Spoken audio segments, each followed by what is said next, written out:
اگه تا حالا چای کرک رو امتحان نکردی حتما این آموزش رو سیو بزن که درستش کنی. سلام، مریم رضازاده هستم با آموزش یک نوشیدنی فوق‌العاده گرم و مقوی و خوشمزه که مخصوص این فصله. ترکیب شیر، زعفران و عطر هل و دارچین و میخک فوق‌العاده است داخل این چای. تا انتها همراه هم باشید که همه این نکات رو براتون بگم. احتیاج داریم به 2 لیوان شیر ترجیحاً پرچرب و نصف لیوان شیر عسلی که میتونید شیر عسلی رو حذف کنید و آخر بار به این چای خوشمزه عسل اضافه کنید. پودر زعفران، پودر زنجبیل، اگه زنجبیل تازه دارید حتما از اون استفاده کنید که من نداشتم و پودر زنجبیل استفاده کردم. بادیان ستاره 2 عدد و چند تکه چوب دارچین. حتما بچه‌ها این موارد رو اضافه کنید که فوق العاده توی طعم نهایی تاثیر داره. حدوداً 10-12 تا میخک هم اضافه کنید که اینو میتونید حذفش کنید، ولی فوق العاده میخک خواص داره و گرمه.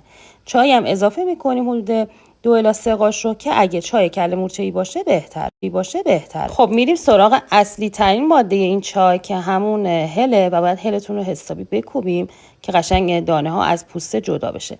10-12 تا هل من اضافه کردم که فوق العاده طعم و عطر این چای رو خوشمزه می‌کنه. چند تا دونه فلفل سیاه هم میتونیم اضافه کنیم که همه چیز سلیقه‌ایه.